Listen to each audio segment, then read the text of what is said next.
Good afternoon to you. It is 5:06 here, News Talk 105.9 WMAL, where we're making sense of the news. As always, you can join us on the program at 888-630-9625, 888-630-WMAL. Where are you right now on America? Are you short? Are you long? Have you thrown in the towel? Do you not try to keep your expectations low so that you're pleasantly surprised if something good happens?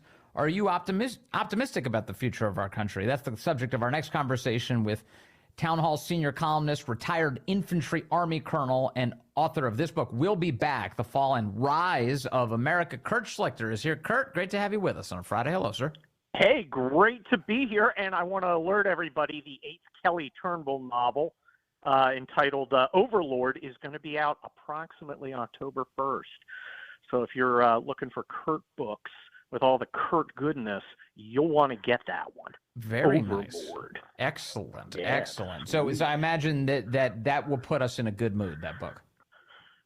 I am optimistic about its success, and I'm optimistic about our country, and I'm about done with all these doomers, Vince. Oh, my gosh, it gets exhausting. We can't win. They're going to steal the election. Everything is ruined. We're all going to die.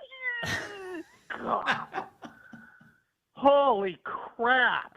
Have some dignity. Even if you thought you were on the Titanic, be a man, put on your top hat, get some bourbon, and go down smiling. Mm-hmm. Mm-hmm. So what has led you to, this is the subject of a column this week. The headline is Stop Dooming. What has led you to this? You sense this out of your fellow travelers. There's a lot of pessimism right now about our country and about the chances of even pulling it out of its nosedive. Oh, absolutely. And of course, that's part of conservatism. Remember, conservatives believe that man is fallen. We can't be perfected, according to conservatives. That's a leftist thing. And of course, when they perfect man, they turn him into the Khmer Rouge. Mm-hmm. But, and you look through modern conservative, remember Whittaker Chambers during the communist years was like doomed anyway. We're all doomed. Everybody's doomed. Ronald Reagan was really a whole different animal with his kind of sunny California optimism, which I grew up with. And of course, Andrew Breitbart is another guy, and WMAL's own Larry O'Connor from down in Orange County. But there's this undercurrent of people who always want to look on the miserable side of life. Yeah. And they, frankly, they annoy me, and I want them to stop. Well, I would say if I had to guess what they would argue, this generic person who's angry about everything and thinks it's all going down, what they are done with is being tricked into thinking that victory is ahead, and they're tired of having our institutions constantly steamroll them to the point that they're just kind of keeping their expectations very low. They're like, you know what? I just don't think it's going to work. That's what I mean. The reality here is, Kurt, when we have any conversation about what the future looks like, we always get a call or two. People are like, it doesn't matter. The whole thing is done. It's all, the fix is in. It doesn't matter what we do. I can't bring myself to that thinking, because I'd like to think that whatever small role that I can play, I can grab my oar and we can head in the right direction somehow, even in the face of so much adversity. But, and you're right for thinking that. Look, yeah, we got problems. We got pretty big problems. Fortunately, we're not facing the von Blofeldian criminal genius guys, in their volcano lair with their cats. Yeah. We're facing a bunch of pronoun wusses who can't do a push-up and don't know which bathroom to pee in. Mm-hmm. Okay, these are not accomplished guys. I for one can't see myself being taken down by someone who introduces himself. It's Ziz Zer. Those are my pronouns. No, that mutant isn't going to beat me. What's wrong, Kurt? You don't like a good land acknowledgement where you talk about every Native American tribe that owned the land prior to our conversation today?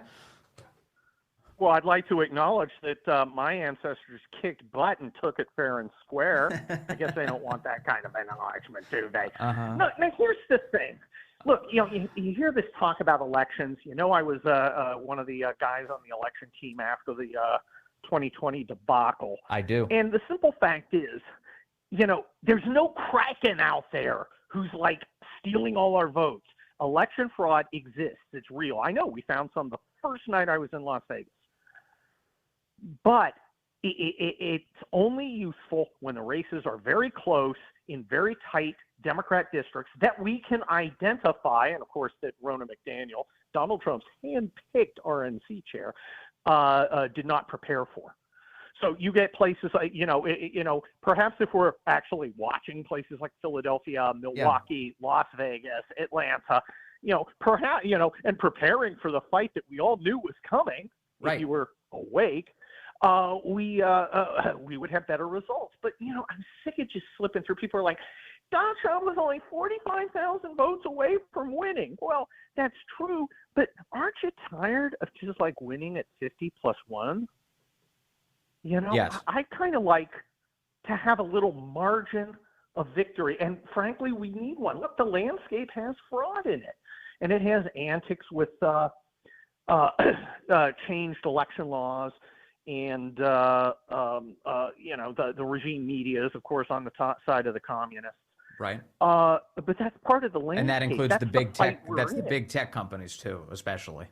Well, exactly. Yeah. Okay. So we've got to beat that. I mean, when did the conservatives start going, well, it isn't fair? What are you, a teenage girl mad because your parents don't understand you? It's not fair. I'm going to slam the door in my bedroom and read Judy Blume novels. No. Stop it. Okay? Yeah, life's not fair. That's what conservatives know. Yes. That's the essence of what we are. So help me look, though, Kurt. So I agree with you. I think that it's important to be the happy warrior and to kind of to take the Andrew Breitbart attitude that you reference. Yes. But one thing that stands out, so in the analogy of like the baseball game, it's the question becomes, is the left controlling the scoreboard entirely, or are they using a couple of loaded bats? I think it matters to a degree, right? Like how overwhelmingly rigged our system is. And I know a lot of conservatives think that the whole scoreboard's rigged, all the refs are paid off, the bats are all loaded, that the good guys are playing with twigs. There's no chance that we're actually going to win this game. And so that's where they are. And I know you're poo-pooing that particular attitude, but when we look at how much the country is on a downslide under Biden, you thought going into those midterms that voters would be shaken out of their slumber, right? That they'd wake up and they'd deliver a red wave just because the psychos were in charge and they wanted to bring back some normalcy. And that really didn't happen. We did see the House turn to Republicans. That's good. But as we approach 2024, those midterms served as a pretty big warning sign that voters may not be waking up as quickly as we need them to. Well, look, one of the things is you had Donald Trump, who 53% of Americans hate. I don't hate him. You don't hate him. But, a lot of other guys who vote do. Right. Intervening for candidates who, frankly, sucked. And even where they didn't suck, guys like Adam Laxalt in Nevada was a terrific candidate. Like Trump or you don't like Trump. There were a lot of Democrats out there. Yeah, it's a 50-50 country. Mm-hmm. It's very close to 50-50. Sometimes we're going to win and sometimes we're going to lose. It's like, it's very, we only got a couple home runs in this game. Oh, they're miserable. There's another game tomorrow, dude. Yes. Yeah. I'm not a sports expert, but I think these things, I think you get another shot. And I just find it so boring. It's such a cop-out. Also, there's a role for all of us to play on an individual basis, too, in order to make this happen. So if we want to win, you got to get out there and do it. And so an example of that is the parents' movement in the country. To the extent that we've seen real activism in the country that has netted positive outcomes, look at the parents. And that includes in places like crazy San Francisco. They were able to recall moronic school board members there because things had just gotten so out of control, and left-wing parents mobilized to do that. So, Kurt, it is possible, and we've seen some evidence for that. Absolutely. Look, I keep having people go, we never win. And I'm like, okay, let me give you a list of wins, starting with the Republican House of Representatives. You know, are you paying attention to what Jim Comer's bringing out? He's bringing out an impeachment case against Joe Biden, drip by drip, day by day, building the evidence, not being, you know, not rushing in anything, taking it slow, building his case before he even brings it. I mean, he's not Fani Willis. He's actually a competent prosecutor. Mm-hmm. And, you know, these are wins. This isn't a defeat. We're winning some, we're losing others. Now we got to play it smart. I think we got to pick somebody who's going to win in the general. I think we need to pick good candidates in the primaries. And, you know, sometimes those guys aren't going to be as conservative as me, but guess what? Nobody's as conservative as me. You know, time to prioritize winning instead of feels. Mm-hmm. Mm-hmm. You know? Yeah. And be ruthless. Get in there and win. We can, and we do, and we will if we're smart. But if we're depressed and sad and, oh, you can never win an election, what? It is such a cop-out, because if you're the guy, the doom guy, you succeed either way. Either things go to hell and you go, see, told you so, or things don't go to hell and you get the benefit of the success. But what you're not doing if you're dooming is staying out there knocking on doors or writing checks or doing all the other things that engaged conservatives should be doing. It's basically a free pass to do nothing and kind of float along like flotsam and jetsam on the ocean. You know, but the left has this. They like to criminalize political activism by the right. So an example is, and I don't just mean January 6th. January 6th is a great example of that, to the extent that people were literally around the building who were being prosecuted and imprisoned for that. But also people who demonstrate outside of, say, abortion clinics. The left has very ruthlessly criminalized political activism in the country by the right. And the right, with the exception of the life movement, has not always, and has not been a lot of people who take to the streets. By and large.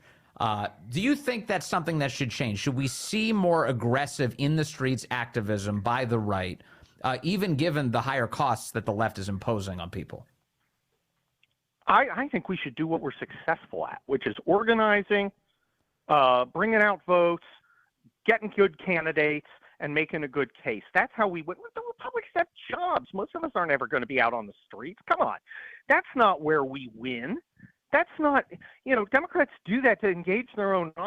Republicans do that, and other Republicans are like, why, that's a little bit noisy. It's kind of scary to me. Look, our group is who our group is. Right. What we do need to do is take it back to them. If you look at what has happened in Georgia, not Fani Willis using the RICO Act, but the Attorney General there using the RICO Act against the Antifa terrorists who were trying to destroy that police training compound. He just filed on a whole. Yeah, sorry, you're breaking up a little bit, Kurt, but that was a great development this week where the state is now going after Antifa and they RICO, and they demonstrated that there's a lot of cash flow for that organization to destroy those communities. Exactly. And I want to say, you know, when these Democrats do these horrible things, dude, I told you I don't want the new rules. But now that we've got the new rules, thank you, because we're not the ones out there doing riots. That's, you know, we're not the ones out there pulling this kind of shenanigans. Yeah. This is it. January 6th was an aberration. It was conservative people out there, A, just protesting, period, but B, doing it somewhat, you know, aggressively. Although I've been in, you know, more intense bar fights. The fact is, now that they've created these tools, I think we have an obligation to use them. Right. If only to convince the other side to, you know, sue for peace and say, fine, stop pummeling me. I'm already dead. Yes. Yeah, and to get the courts to impose restraints on the abuses of law that the left is using so much. So if that's the outcome, great. Well, that's a win. Absolutely. Yeah. And look, we get the right guy in who's willing to use his power ruthlessly. So that takes, you know, guys like Mike Pence out, who still thinks it's 2004 and Democrats are just pals after 5 p.m. you need a guy in there who's going to ruthlessly use executive power to root out this nonsense and bust, their golden trough. Big time, big time. All right, Kurt Schlichter, thank you very much. Always thinking about the big issues and how we get our country moving forward. Thank you, sir. Always good to talk to you. Indeed, she does. Howard is calling in from Manassas now, line 2. Howard, good afternoon. You're on the Vince Coglianese Show. Hey, Vince. Look, hey, sir. That last guest of yours, I'm sure we agree on a lot of things, but he irritated the piss out of me. And if I'm irritated, I can guarantee you a lot of others are irritated. And what irritated you? What was it? Was Kurt Schlichter? How did he irritate you, Howard? He's talking to us like a bunch of his little baby whining voice. And honestly, Vince, I think he irritated you a little bit, and I'm guessing because of the hesitant in your voice. But most of us aren't like that. I'm a common working man. I'm going to vote for Trump, it seems like, for sure. I don't whine. There's a big difference between whining and pointing out facts. Most of us are just frustrated as hell because all we can do is vote, get informed, and share like I try to do. Yes. But all of us guys on our side get in trouble constantly. The guys well, Howard, let me say something then. I don't think he was talking to you then based on what you just described to me, because you just said that your plan is to vote and share information and learn and get stuff out there. He's not talking to you. He's talking about the doomers, the people who've tapped out, who say that the system is so rigged that their participation doesn't even matter. That's who he's talking about, not you, because you're expressing that you're going to take positive actions to fix things. Yes, I would agree with that. But a lot of guys like me, you can call complaining or pointing out the fact. And some of the stuff he says is just not accurate. If you want to go back to the 80s and Reagan, moral corruption from within. I'm speaking to you as a born-again Christian most specifically. But look at how many people claim to believe in God and all that stuff back in the 80s. The stuff you talked about earlier in the show about parents and their kids in school would never happen in a million years. That's the kind of crap we get frustrated, and we can't seem to do a damn thing about it. I agree with you. And here in Prince William and Fairfax, they're still not listening to Youngkin. Yeah, I agree with you. I think the core point, though, that he was trying to make, if I can make it in his absence now, is that if you conclude that none of it matters, why to get involved, and you go full nihilist on this, you've really come to a state that the left wants you at. The left wants you to conclude that the system is so jacked up against you and so against you that you don't participate at all. Watch what happened in Georgia in that special election. Lynn Wood comes out and tells people their vote doesn't matter. People don't show up to vote, and it turns out now there's 2 Democrats in Georgia who are in those Senate seats. This stuff does matter. Keep your spirits high, keep your fight up, and let's retake the country. That's the only thing I think that Kurt was trying to say. Speaking for him, of course. It's 5:29. Good afternoon. 5:35 here, News Talk 105.9 WMAL, where we are making sense of the news. You can join us today at 888-630-9625, 888-630-WMAL.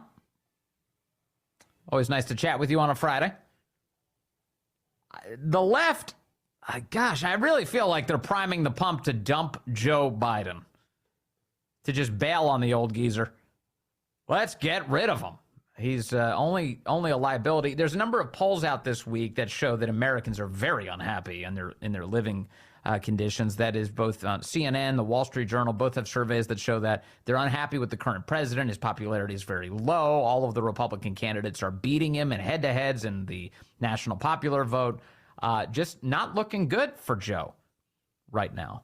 Now, Democrats are convinced that's because voters are stupid. They think the explanation for this is that voters have no idea how good they have it, and that Joe Biden is responsible for all the goodness that those voters can't detect. And as a result, they hate democracy, or in our system, our democratic republic, our constitutional republic. They hate that system. Whatever you want to call it, the voters having a say is really annoying. Oh, and that explains, of course, why they're trying to take Trump off the ballot in states across the country through some harebrained 14th Amendment scheme. Oh, the 14th Amendment says we can remove Trump from the ballot so that voters don't have a chance to choose him. No, it doesn't. It doesn't say that at all. Yeah, well, Lawrence Tribe said it does. Lawrence Tribe's an idiot. If he's a smart person, he abandoned the use of it in public a long time ago. It's just crazy. It's crazy. So they're trying to deprive the voters because they really resent the voters having a say in any capacity. This week on CNN, Van Jones, one of the people over there, one of the commentators, had this to say about Joe Biden and the reason that people are very down on this guy right now. I think a lot of Democrats look at these numbers and say the whispers are finally showing up in this data. People are talking behind their hand. They worry about Joe Biden. Joe Biden's like that grandpa that you love, that you believe in, you owe a lot, but you start to wonder, would you give this grandpa a high-stress job for 6 Or the keys to the car? Would you let this grandpa hold a sharp knife? What is, would you give him this job? Grandpa a high-stress job for 6 more years, or would you want something else for him? That's what's being talked about. And people are scared to come out and talk and say anything about it. But I think it's important for us to have this conversation now. I think this may be the bottom for Joe Biden. He may go up as the... Notice, by the way, that he says that lefties, like people across the country, are scared to talk about this. Is there ever a moment of self-reflection on their side that's like, hey, what led us to be scared to say true things out loud? Maybe that's not a good situation. Maybe the fact that I have to keep my opinion to myself for fear of the consequences is a bad place for our country to be in. Have you contemplated that at all? About it. But I think it's important for us to have this conversation now. I think this may be the bottom for Joe Biden. He may go up as the economy improves, but right... Optimism. It may go up as the economy improves. What is he saying? May go up as the economy improves, but right now the economy is getting better and fears about the economy are getting worse.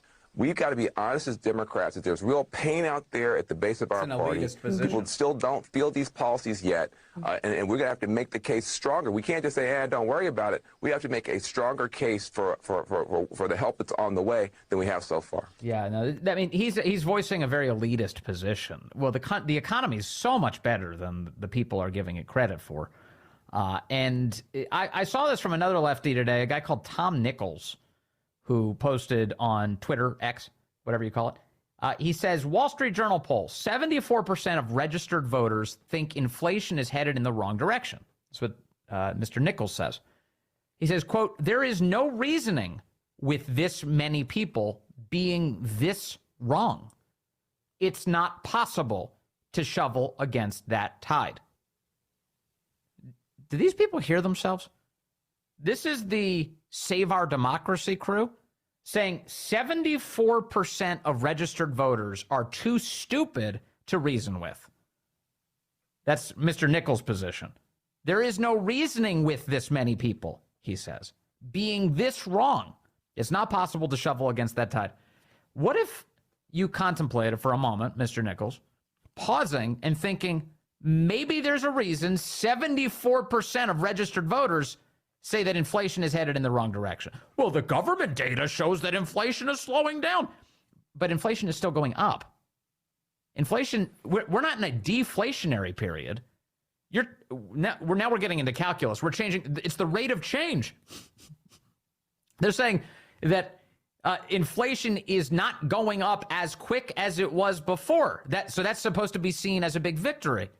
It's not. Prices are going up and wages are not keeping pace.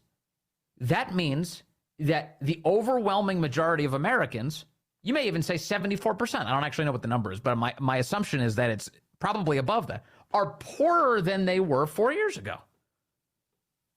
So of course that's the reaction to that survey. Is inflation headed in the right direction? No, it's still going up.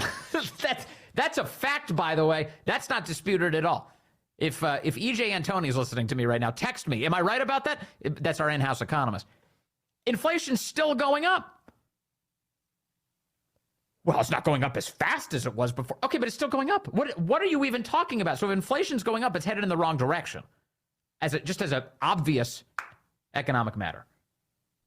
And now let me reference something that E.J. Antoni has written in the past, very recently. He's dug into the numbers here a bunch. What has actually happened to the average American family? And I hate to tell you, Mr. Nichols, from your elitist position, you're flat wrong. Economic chaos is everywhere, and Americans are feeling it. Under Biden, employees' hours have been getting cut back. Prices have risen 15.9%. That combination means that real weekly earnings have fallen 5.1% since Biden's inauguration. EJ wrote this, I want to say, maybe a month or two ago. So the numbers are worse since then. What does that look like for the average family, he writes? Well, they've seen their weekly paychecks grow by about $200, but prices have risen so much faster that it's been the equivalent of a $100 weekly pay cut. That lost purchasing power is the hidden tax of inflation, which families have been paying in spades under Biden, losing the equivalent of $5,600 in annual income after adjusting for today's higher prices. $5,600. That's not a small amount of money. Not when the median income in the United States is what, $60,000? I'm not looking at the specific number right now. But you lose $5,600 of that money, that's a lot of cash you just lost. Those are expenses you can't cover. 60% of the country is now living paycheck to paycheck. Or worse. Credit card debt is now well over $1 trillion. Interest rates on those credit cards are blowing past 20%. Delinquencies are skyrocketing. That is, people who can't pay their credit card bills. Those credit cards are being used not on frivolous luxury items. They're being used on essentials just to cover the things that your family needs. And so built into like all of this, the media coverage here is an inversion of what's actually going on in America. You got this guy, Tom Nichols, a media commentator, Van Jones sitting up there. People don't realize how good they have it. These people are speaking from a place of immense privilege. Their lives are fine. They're as well paid as they've ever been. They can't understand why people would be upset with the current state of the economy. Because in the Washington, D.C., New York media environment, things are great. What are you talking about? And Joe Biden made them great, they say. They sit there and they go, because they see their own lives benefiting from Biden, because they're part of that club. And then they look around and they're like, how come not everyone else is experiencing this? Because you're a shill for the lies. That's why you're experiencing it. And they're just, again, making it up as they go along here. And I have to say and emphasize once again, the disgust for the voters that's built into this is the most revealing piece of it. To say 74% of voters are so stupid, they think the economy is getting worse. They're so stupid. There's no reasoning with them. They're beyond saving. That kind of thinking is the predicate and or the permission slip to authoritarianism.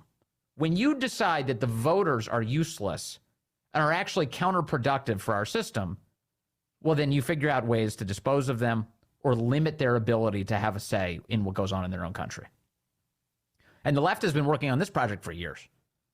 It doesn't always manifest itself in such obvious ways, but it does manifest itself in the size of the executive branch, the bureaucracy, the empowering of Anthony Fauci, the decision-making that doesn't require, well, of course, it requires Congress, but they circumvent Congress. The decision by a sitting president of the United States that he can just decide to forgive student loans without actually going to Congress to get the people's permission. He can do all of that. They can declare that renters don't need to pay their landlords, that can be on a moratorium for as long as we feel like. There's no law that says that. We can just declare it. That's where that kind of thinking comes from. And then in its most dangerous manifestations, it's using the Justice Department to attack your political opponents, to scare people into thinking that voting for the other guy may be considered a criminal offense, a terrorist offense. Supporting the other guy is an act of terrorism. You could do decades in jail for that. Show up in the streets, protest, enter the United States Capitol building, up until recently known as the People's House, you will suffer the consequences for that. And of course, we're also seeing it happen to the people who run for office and the attorneys around them and the people who support them, also lawmakers. Today, we get a story out of Georgia that the grand jury there, put together by Fani Willis, the special grand jury, that indicted President Trump and 18 others also recommended charges against other Republican lawmakers. Senators Lindsey Graham, Senator David Perdue, and Senator Kelly Loeffler. The Georgia senators are now gone. But David Perdue and Kelly Loeffler, all three of them, the grand jury recommended charges against them. And Fani Willis thought that was so crazy, she didn't charge them. The grand jury was too nuts for big fat Fani Willis. She couldn't do it. She couldn't do it. And that grand jury, as you probably know by now, was completely out of control. Do you remember the forewoman for that jury? Emily Corr was her name. She did a media tour with her crazy eyes and talked about how excited she was to put the screws to Donald Trump. Here she is, just a sampling of crazy Emily Corr's. Want to hear from the former president. I wanted to hear from the former president, but honestly, I kind of wanted to subpoena the former president because I got to swear everybody in. And it was like totally cool. And I got to tell him, do you solemnly swear? And so I thought it'd be really cool to get 60 seconds with President Trump of me looking at him and being like, do you solemnly swear? And me getting to swear him in. I kind of just thought that would be an awesome moment. That would be like so totally cool. And then you're like, what the hell's going on in our justice system? How did this lady become the forewoman of a grand jury with people's lives in her hands? And then we decided to prosecute everyone. Lindsey Graham and Kelly Loeffler and David Perdue. Now, at the time, she wouldn't reveal the specifics here. She tried to keep it mysterious.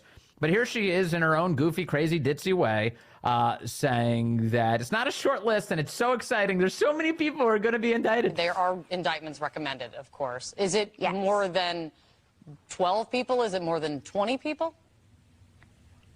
I think if you look at the page numbers of the report, there's about 6 pages in the middle that got cut out. Allow for spacing. It's not a short list. Not a short list. More, I mean, oh my God. When it comes to 75 witnesses, like, it's not, I assume, of course, it's not 75 people. This is idiocracy. This is like, you know, so this girl's giggling is signaling the end of our republic. You know, it was like a list. It was a long list. Not a short list. More, I mean, when it comes to 75 witnesses, like, it's not, I assume, of course, it's not 75 people. And you hear the CNN host, she's like salivating. She's like, please tell me, are they all going to be in jail? Did you characterize it as 20-ish people? I can't say I counted. Okay. She has More no than idea? a dozen, though, I think I'd heard you say in another interview. I believe so. That's probably a good assumption. Oh my God. Our country was in her hands, for at least for a time. So that's what's happening in Georgia. And this is, you know, again, the left, they want to take the pieces. This is how dirty they're playing. This is kind of goes back to what Kurt and I were talking about before. They've just decided to throw the gloves off and go crazy on our country. And so as a result, the right's obligation is to use those tools now established in precedent to go after the left. And my argument here is don't do anything illegitimate. Don't do anything. In other words, don't do anything immoral. Just follow the rules and then go after the people who actually deserve it. So if the law now applies, if we're going to go after people for RICO violations, organized crime, that sort of thing, you know, if you are abusing the American people's trust and you're trampling the Constitution, you're robbing people of their civil liberties, and you're attacking your political opponents with the Justice Department, you should be held accountable. That's all. You've built these rules.